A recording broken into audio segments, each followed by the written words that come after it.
making a clear distinctions between the UN and Canadian cases against the alleged involvement of Indian officials in plots to assassinate Khalistani separatists.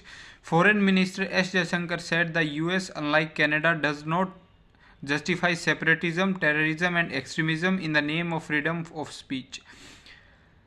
In the conversation on his new book Why Bharat Matters, in which he uses Ramayana to contextualize India's ties with major powers and the world, Jaishankar said the US has backed its claim with information while underlining that the Americans are now more appreciative of India's concern than ever before. Asked about the road ahead with China and whether India's policy not to resume regular bilateral exchanges with Beijing was sustainable, Jaishankar said it was important for India to show perseverance and endurance, and his vital matter as beyond this boundary issue. This was also about how India was perceived as a strategic entity. The relationship progressed on the basis of border, peace, tranquility. After disturbing it, how you can now say isko side kar dijiye, he said, citing improving border infrastructure as a sign of India's uncompromising position. Jaishankar also said Modi government believed in taking a position on core issues like territorial integrity and unity. On Russia, which has close ties with China too, he spoke about the importance of the relationships but said India and Russia had to be mindful of each other's interest for the continued well-being of the relationship. Asked about using Ramayana as a backdrop in the book, the minister said there was no better way to communicate with the maximum number of people in India than using the transnational epic as a template. India's remarkable resilience in the face of prevailing uncertainties is providing hope to a world that now looks as it as a trusted friend, a pillar of stability and a global growth engine, PM Narendra Modi said here on Wednesday while stamping his guarantee on projections about the country breaking into hallowed circle of top 3 economies in a few years. Modi's pitch for India as the world's most favored investment distinctions for med the backdrop for the inauguration of the 10th Vibrant Gujarat Global Summit 24, a biennial investment event in Gandhinagar. Tata Group is planning a huge semiconductor fabrication plant in Gujarat's Dholera, and it will begin operations in 24 itself, Chairman N. Chandrasekharan said. He also said the group will build a 20 gigawatt lithium ion storage battery factory in Sanand.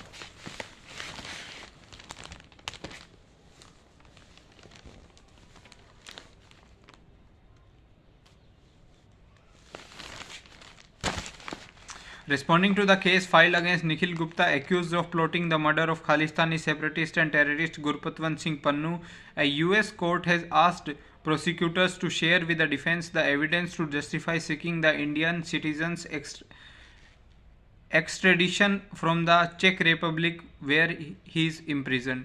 According to information reaching here, a New York federal judge on February 8 asked prosecutors to present evidence supporting their allegations against Gupta while hearing the plea to extradite him. On January 4, Gupta's defense requested the court to issue an order directing government to begin providing defense counsel with discovery material. US Direct Judge this directed the government to file its reply to the nation to compel production of discovery within 3 days. Gupta is being held in a Czech prison at the instance of US agencies which accused him of plotting a hit on Pannu. Last November, US law enforcement authorities had announced the filing of murder for hire charges against Gupta, aka Nick, and claimed to have foiled a plot to assassinate Pannu. 2 days after her dramatic arrest while fleeing Goa with her 4-year-old son's body in a suitcase, cops said on Wednesday that Bengaluru-based startup founder Suchna Seth's alleged act of smothering her child to death in a hotel was premeditated murder. On January 6, the day she and her son arrived in Goa, Suchna sent a WhatsApp message to her estranged husband to meet in Bengaluru and spend time with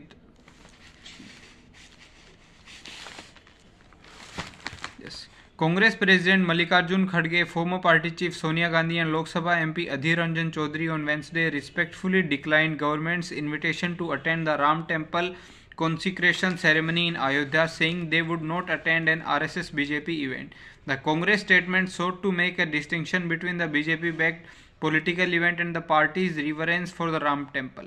According to the invite sent to him by VHP Working President Alok Kumar, SP Chief Akhilesh Yadav said he does not know him, only people know to each other extend invitations, he said. This government is against minorities, our gods are PDA, Pichhade, Dalit and Alpasankhyak. However, Kumar said the invite was for Sri Ram Janmabhoomi Tirath Trust.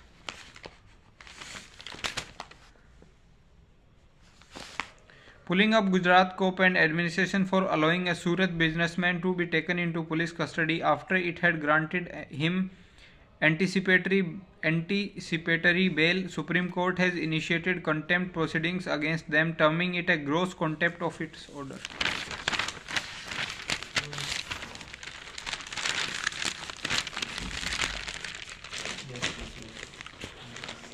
Conceived as a prestigious project in a landmark exhibition area in the capital, the Pragati Maidan tunnel was to have been equipped with all facilities to deal with waterlogging and the usual maintenance drawbacks. On Wednesday, noticed water leaking from the joint between the tunnel's concrete blocks, walls, even the roof on both carriageways. The artwork on the walls to see which people flogged the tunnel are showing signs of damage. While water can be seen on the road surface on the lanes, the road itself can be seen to be in a state of damage at some points. All this at a facility that was inaugurated only a year and a half ago as a part of redevelopment of the Pragati Maidan exhibition complex.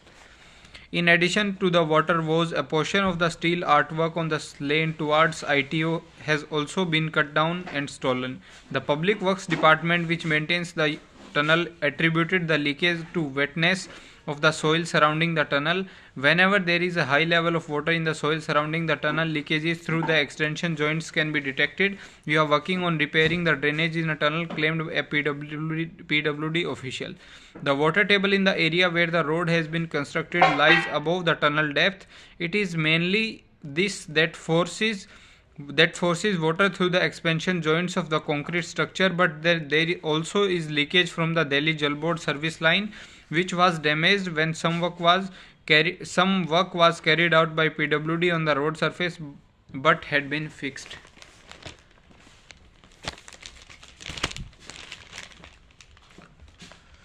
At a time when New Delhi Municipal Council is planning to set up electric vehicle charging stations at 350 new locations, the operation and maintenance of the existing 100 stations have already become a challenge for the civic body. At least 39 out of 100 charging stations installed at the prominent locations in Lutyens, Delhi around a year and a half ago are no longer working, while 21 others are awaiting repairs or have not yet been commissioned. The electric vehicle charging stations and found those at Lodi Garden opposite Chelmsford Club, adjoining Jain Bhavan near Gol Market, and the Kali Mandir on Bangla Sahib Road non-functional. The apply guns at these facilities were missing and the equipment was damaged at some sites. The homeless had taken over the Kali Mandir stations. Their clothes and belongings could be seen hanging at the station and there was waste surrounding the site.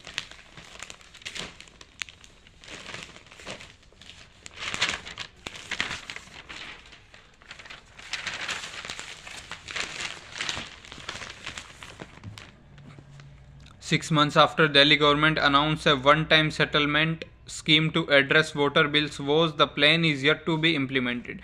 Officials of Delhi Jal Board said that while about 11 lakh bills had been identified at the time for one-time settlement, the finance department has raised objections. In June last year, Chief Minister Arvind Kejriwal had announced that a new bill would be generated after August 1 and based on a formula worked out by DJP, and the consumer will have 3 months to clear it. If the consumer failed to pay within 3 months, he or she would pay according to the old policy. The Chief Minister had said the issues related to billings were caused either due to incorrect meter readings or meter readers not doing their job properly. The Delhi government, he had added, was in the process of formulating policies that would end the problem. Sanjay Gupta, a resident of Model Town, said he kept waiting for the scheme to be implemented for a long time. As usual, announcements were made but implementation was poor. Ultimately, I paid the water bill, he said.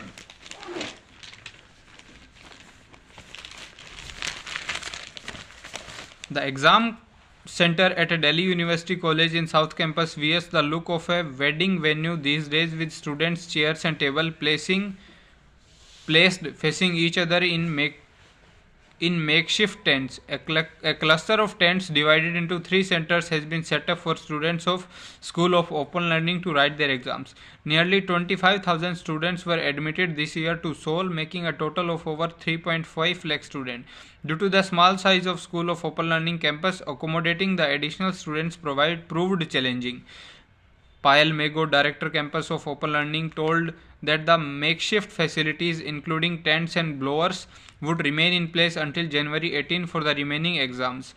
Plans for commercial heaters are also in place. Students were provided with tea and water to combat the cold weather, the director said. However, some students complained of inconvenience. A BCom student said on December 21, "I took my first exam in a tent, but it was too cold there," demanding better facilities. Krantikari Yuva Sangathan stated that it would hold a protest outside the VC's office on Thursday. Ajay Arora, Dean of Examination, refused to comment on the matter.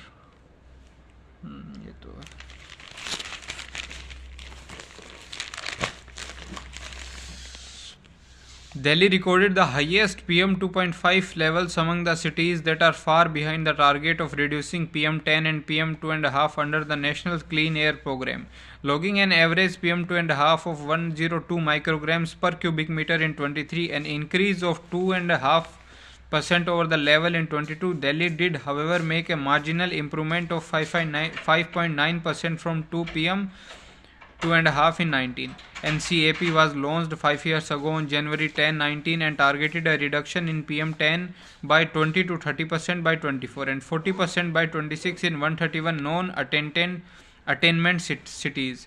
Beside the highest PM2.5, Delhi also recorded the second highest PM10 concentration among the non-attainment cities in 23 at 208.4 micrograms per cubic meter. Patna had the highest 212 micrograms per cubic meter.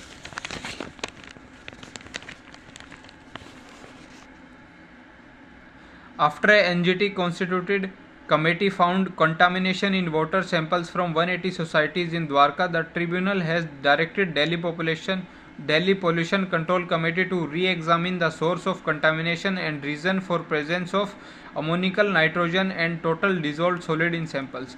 A report filed in NGT on May 17 stated that 354 societies in Dwarka water samples from 180 were found contaminated with ammonical nitrogen and total dissolved solid due to faulty rainwater harvesting systems. An action taken reported January 4 has been filed by the DPCC, which reiterates the fact that 180 samples were found to be contaminated primarily on account of presence of ammonical nitrogen and total dissolved solid.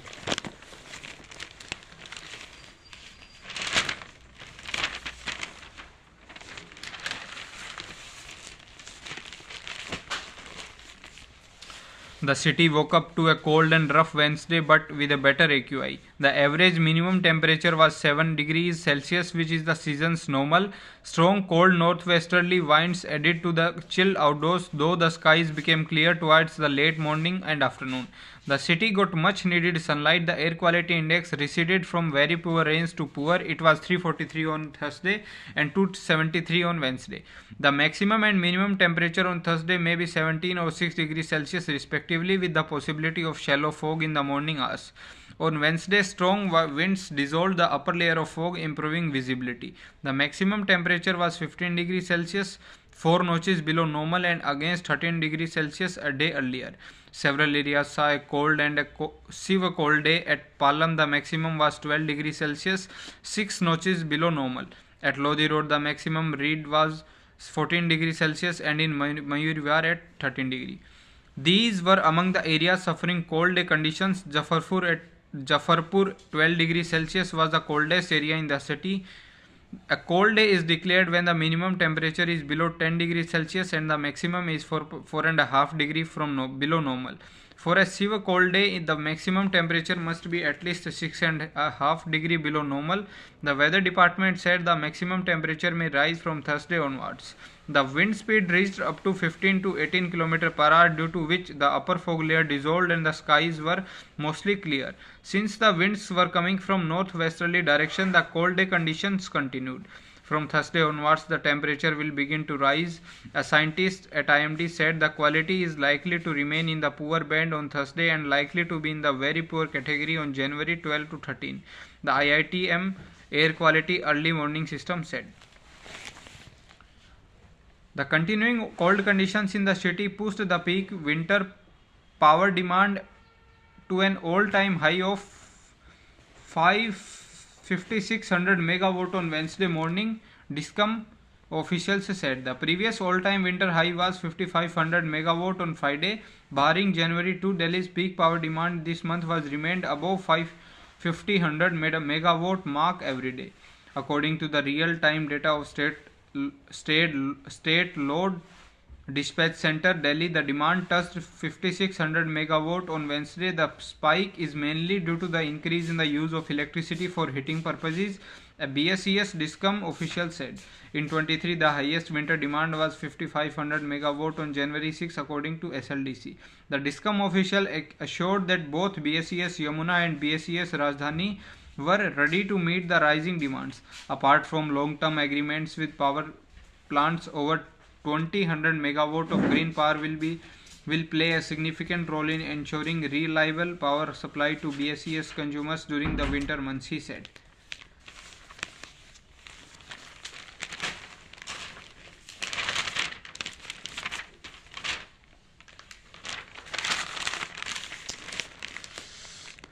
Indradhanu, the LGBTQ support group of IIT Delhi, will organize the second edition of the institute's first Pride Fest, Vibhin, on January 13.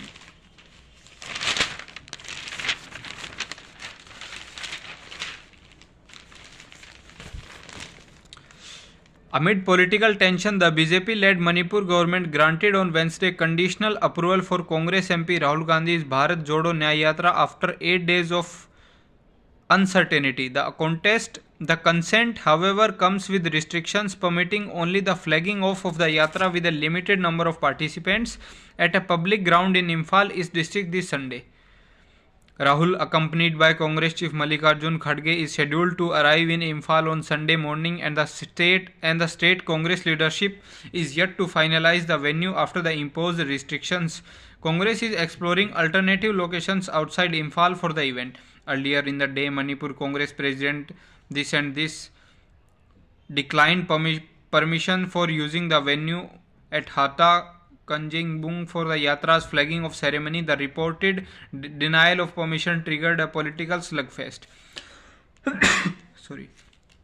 Assam Congress President Bhupen Bora alleged that the state's BJP-led government is also attempting to obstruct the yatra. The Manipur government's decision was conveyed after a meeting between Congress leaders and CM Singh. The order from the office of the Imphal East District Magistrate cited the expectation of a huge crowd during the opening ceremony and the prevailing law and order situation as reasons for imposing restrictions. The order also mentioned the enforcement of Section 144 of CRPC in Imphal East District and is scheduling of a state function for the commemoration of Armed Forces Veteran Day on Sunday. On January 5, the district administration forwarded Congress application seeking permission to the state government. The move came after the SP submitted a report indicating the anticipation of a large crowd at the venue during the opening ceremony of the yatra.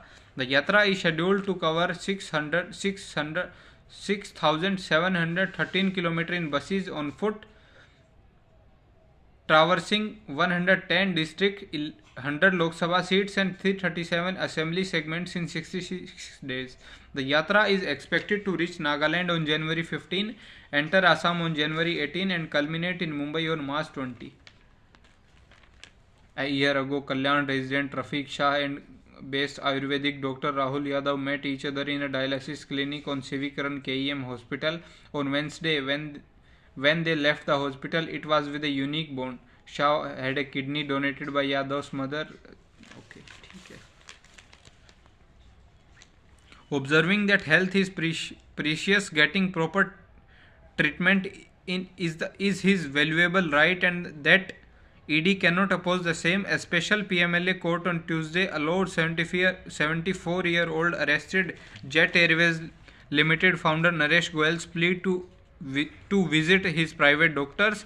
Additionally, on humanitarian grounds, Goyal was allowed to meet his ailing and bedridden wife, co-accused Anita Goyal, at their home in South Mumbai on Saturday and be there from 10:30 and until jail closing time. His only daughter is also reportedly not well to look after her mother. In this way, accused and his wife have become orphan. In such situation, failing to meet the ailing wife once is quite natural.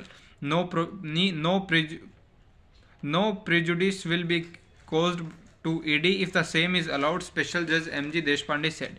The judge further said that considering the exceptional situation to meet ends of justice on humanitarian grounds and empathy warrants consideration of Naresh Goyal's prayer, ED can depute their staff to monitor this process so that there will be no activity which would be allegedly detrimental to their case, the judge said. Lodged in Arthur Road Jail since his arrest in a money laundering case in September, on Saturday, a trembling Naresh Goyal cried before the court about how he had lost every hope of life and that it would be better that he should die rather keeping him alive in such situation. The judge has been assured him that he would not be left helpless and all possible care of his mental and physical health would be taken with proper treatment.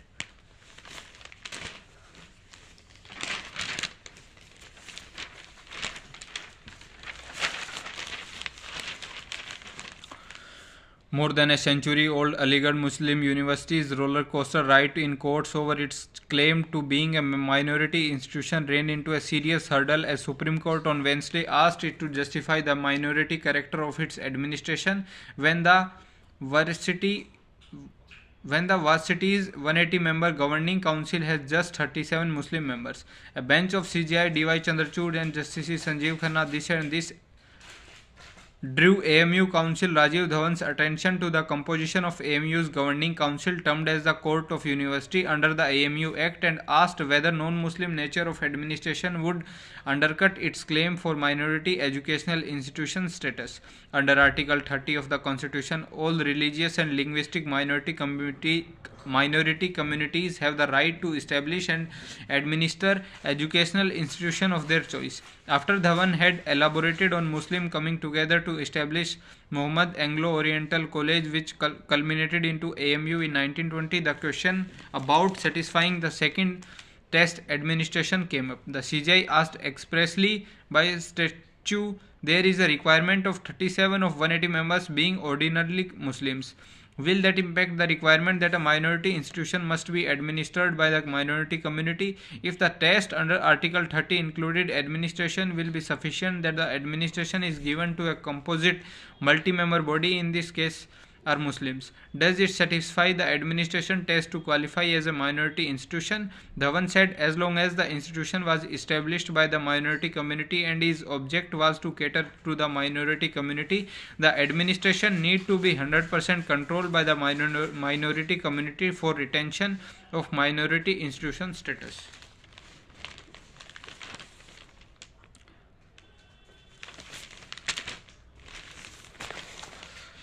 Several business conglomerates unveiled massive spending plans in the state, with green energy and semiconductors accounting for the largest project commitments. UAE President Mohammed bin Zayed Al Nahyan was a chief guest at the event themed Gateway to Future, which is being billed as Davos of the East. UAE firmly believes in the power of building bridges of cooperation to promote economic growth and fostering international collaboration to address global challenges and prosperity for all, said Al Nahyan, for whom Modi credited with spurring a rapid growth in India-UAE ties. Listing the triggers for India's improved economic profile, the PM said structural reforms initiated by his government were at the heart of the growth momentum that had enhanced the economy's capability and competitiveness. Several rating agencies have predicted that India will be becoming the world's top 3 economies. Those who want to analyze can do so. he said to a roar from the audience of 15,000 capacity venue. PM spoke of India's demographic dividend as the driving force of the growth and predicted that the business fraternity would reap unimaginable results by partnering with the aspirational young generation. You are not just investing in India but shaping young creators and consumers, he said, adding that the world was acknowledging the country as the powerhouse of talented youth and a democracy that delivers. The world is seeing India as a partner that believes in people centric development, a voice that believes in global good, a voice of a global south, a technology hub for finding solutions, he said. The Digital India mission, Modi said, was transforming life and business. In 10 years, the availability of affordable phones and cheap data has revolutionized digital inclusion, and lives of common people are changing. Around 1 lakh people from at least 100 countries have registered for the event. Heads of state for senior functionaries of 20 countries and about a dozen trade associates are participating in the summit. Speaking at the inaugural session of the 10th edition of the Vibrant Gujarat Global Summit, business and industry tycoons hailed Prime Minister Narendra Modi's leadership and the vision he has charted out for the countries for over the next 25 years. In his address at the VGGS inaugural session, Reliance Industries Limited Chairman Mukesh Ambani called Modi the greatest global leader of the current generation. Our beloved leader has emerged as the greatest global leader of our times, and he is Sri Narendra Bhai Modi, the most successful Prime Minister in India's history, he said. Terming Vibrant Gujarat as the most prestigious investment summit in world today and crediting Modi for its success, he said this is a tribute to PM Modi's vision and consistency.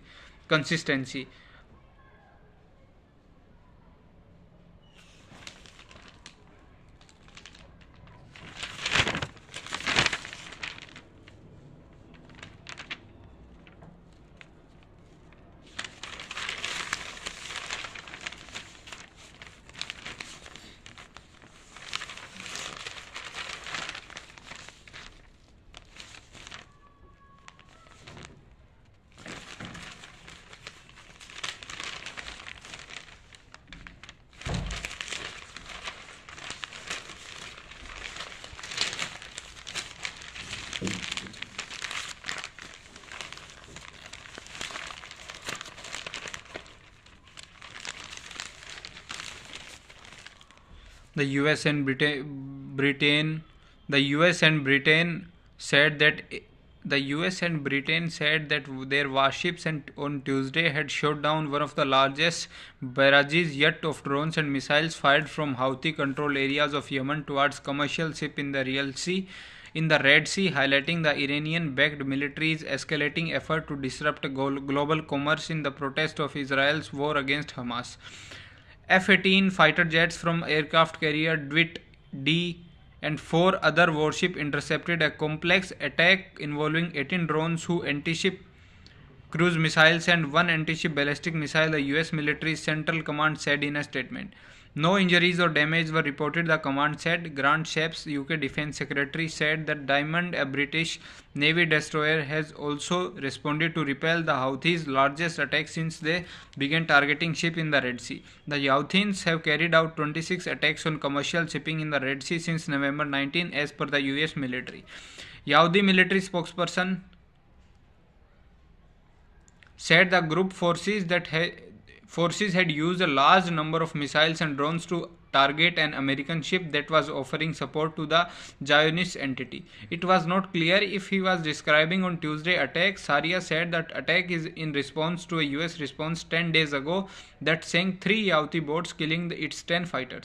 The US and a dozen allies issued an ultimatum to the Iran-backed Houthis last week to cease their near-daily attacks that have disrupted shipping in the crucial sea lanes that connect to the Indian Sea with Suez Canal.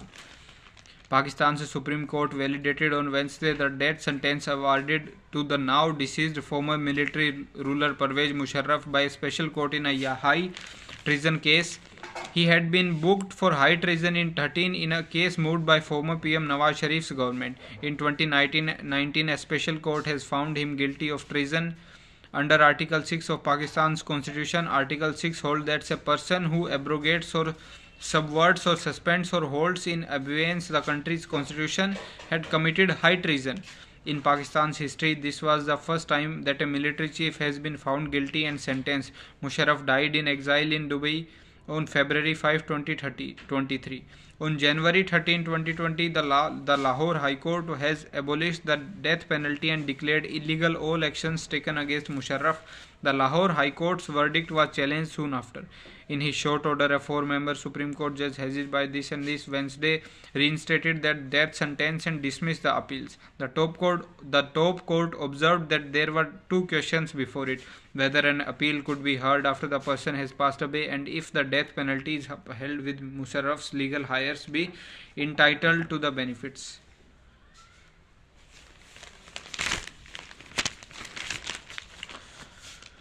Mix and match. After the 2022 T20 World Cup in Australia, a tournament in which India lost in the semi-final, the selectors decided to leave out senior pros Rohit Sharma and Virat Kohli from the T20 setup. Hardik Pandya was appointed captain and a host of young players were given chance. Yashasvi Jaiswal, Rinku Singh, Tilak Verma, Ruturaj Gaikwad and Jitesh Sharma were among the prominent ones who performed with a bat whenever given an opportunity. Within the bowling group, the likes of Mukesh Kumar, Ravi Bishnoi and Arshdeep Singh delivered with regularity. The start of a new year was spelt a different line of thinking. Rohit and Virat have not only made a comeback to the T20 setup, the former has also assumed the captaincy role. Rohit will be leading the Indian team in the three-match series against Afghanistan, which starts on Thursday at PCA Stadium here. Interestingly, Rohit will also be displacing Shubman Gill from the opening slot. Head coach Rahul Dravid confirmed the eve of the Mohali T20 that Rohit and Yashasvi Jaiswal are the team management's first choice T20 openers. As of now, we will certainly be opening with Rohit and Jaiswal, he said. Nothing is close for anyone though, but certainly we are really happy with what Jaiswal has done as an opener for us, and he gives us a left-right combination as well as at the top. Dravid added, referring to Gill losing out the opening position. Gill won't be opening, but will he feature in the playing 11 on Thursday? Dravid said Kohli will miss the first T20 due to personal reasons. That opens up the number 3 slot for Gill. Tilak Verma, who has been batting at number 3, is likely to be pushed down a slot. When you have a squad, you may have that flexibility to do whatever is required if that is the best interest of the team and gives us the best chance to succeed, Dravid explained.